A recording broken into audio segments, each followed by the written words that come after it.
नमस्कार श्रद्धा और सम्मान निवेदन करुच्ची मु शरद आचार्य आपण मैंने देखुंत वीर कलिंग यूट्यूब चैनल रे भारतीय दर्शन और भारतीय संस्कृति आधारित आमर यही कार्यक्रम यही क्रम आज आलोचना रही सामवेद सामवेद आधारित आज आलोचना पुणी थर आपण मानक स्वागत करुच्ची। गीतारे भगवान कृष्ण कहते वेदानां साम वेदोस्मि पुणी थरे कही रखे गीतारे भगवान कृष्ण कहते वेदानां साम वेदोस्मि अर्थात वेद मानक भितरे सबुठारु गुरुत्वपूर्ण सारतत्व साम वेद रे रही। तेणु ये जो वेद क्रम रे चारि वेद से साम वेदर आदर श्रद्धा प्राय अधिक रही थाए। तेबे सा युक्त अमह साम सार अर्थ होची ऋचा ऋचा विषय आम कही जहाँ हूँ मंत्र बोली कह जाए एवं आमर अर्थ होची आलाप ऋचा को नहीं जो आलाप ताकू आम सामवेद बोली कही साम कही मंत्रर आलाप। तेबे आलापरू आम गोटे कथा जानीपारुथिबा जे सामवेद होची गीत आउ संगीत प्रधान से आधारित एवं प्राचीन आचार्य मानक द्वारा सामवेद गान करा जाउथिला। आचार्य माने विभिन्न समय रे विभिन्न पर्यायर विभिन्न स्थान रे मध्य ए सामवेद को गान करुथिले। आमर जो चारोटी जाक वेद रहिचंती ये चारोटी वेद भितरे सबुठारु सान होउचंती क्षुद्र कहि परिबा आकार रे ताहा होउचंती सामवेद।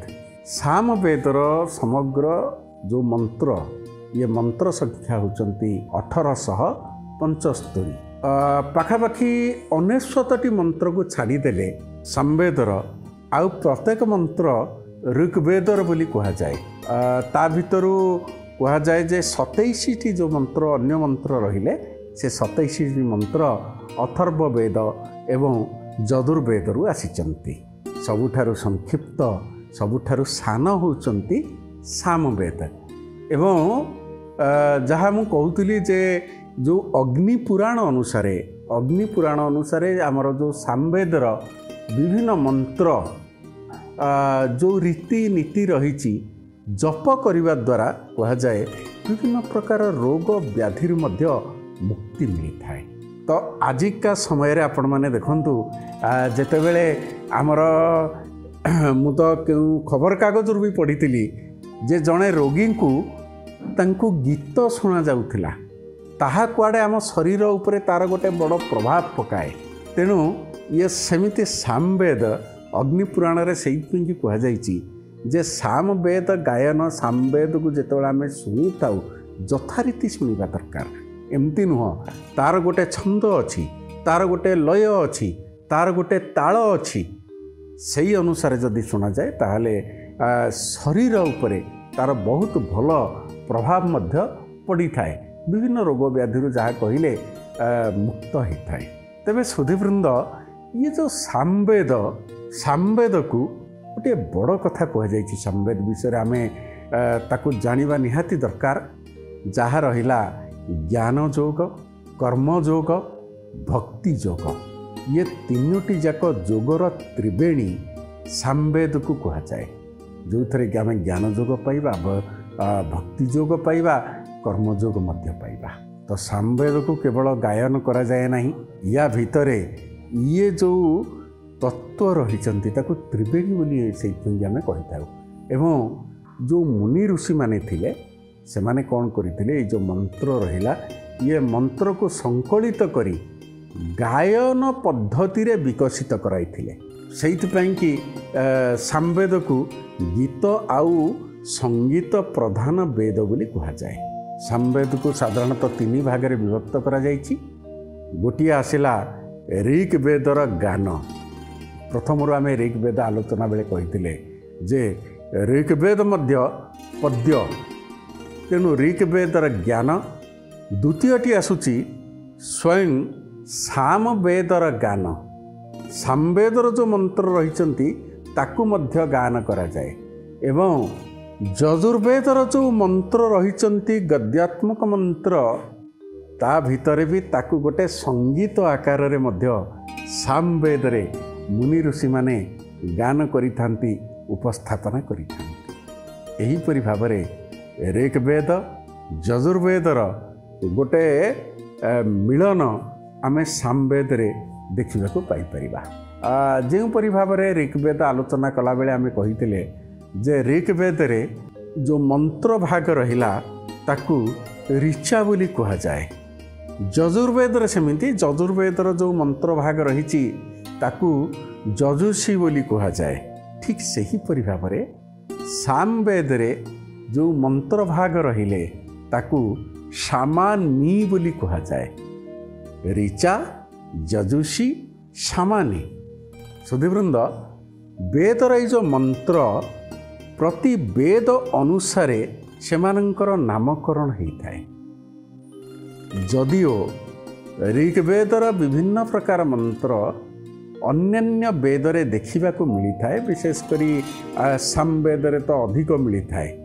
एवं आ गोटे बड़ कथा होची सामवेदरे वैदिक जुगर अनेक प्रकार वाद्य यंत्र से विषय में सूचना मिलता है। तबे मुझे गोटे कथा कहवाक चाहिए, जो मुनि ऋषि जो माने थिले से माने जे केवल गोटे ज्ञान को आलोचना करुथिले ताहा नुहे।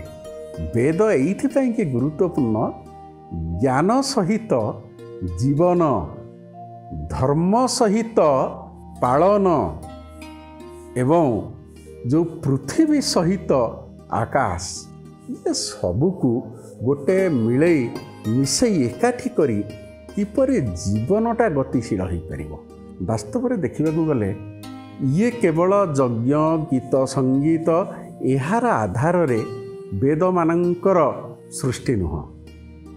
केवल गीत संगीत सामवेदर गोटे परिसर नुह, परिसीमा नुह। एथिरे ज्ञान रही जमती आमे कहिले जे सामवेद रे कर्मयोगर कथा कहुई, भक्ति योगर कथा कहुई, ज्ञान योगर कथा कहुई। ताहा सहित आत्मा परमात्मा जीवात्मा ये सबू विषय मध्य अच्छी। सेतिपाई तो आपणकर जोटा संहिता मंत्र भाग जोटा कहुची ब्राह्मण आरण्यक एवं साहित्य उपनिषद सबू वेदर ये चारोटी भाग मध्य रही। सामवेदर मध्य सेमती रही। तेबे सामवेद रे गोटे मजा कथा होची, गुरुत्वपूर्ण कथा होची वैदिक जुगरे को प्रकार वाद्ययंत्र व्यवहार करा जाउथला। जेतेबेले यह गीत आधारित थिला वाद्ययंत्र व्यवहार कथा मध्य सेथिरे वर्णना करा जाइछि। एवं संगीत आउ स्वर से कथा आमे देखंतु, आमे जहाँ हिंदुस्तानी हो कर्नाटकी संगीत हो एवं स्वरर जोटा आधार बोली आमे कहूचे सा रे गा मा पा दा नी सा, ये विषय रे सामवेद रे उल्लेख करा जाइछि। तेणु ये स्वरर जो संगीतमयता गीतात्मकता जोटा रही गीत आधारर जो कथा ताहा मध्य आमे सामवेद रु पाई परिबा। एवं सामवेदर जदिओ वेदर आकार होची छोट, तेबे यार शाखा संख्या होचंती अधिक। पाखापाखि 1001 शाखा सामवेद भितर रहिचंती। एवं सामवेदर जो उपनिषद कथा कहिबे जहाँ आमे आसंता संख्यार आलोचना करिबा ताहा होची छंदोज्ञ उपनिषद, से विषय आमे आलोचना करिबा।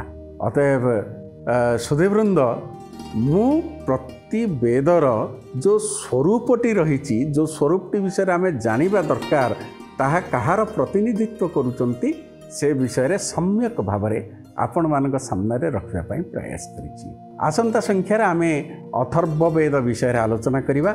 आशा करिबे आपण माने आमको सेमिति स्नेह श्रद्धा सम्मान देउथिबे। धन्यवाद, नमस्कार।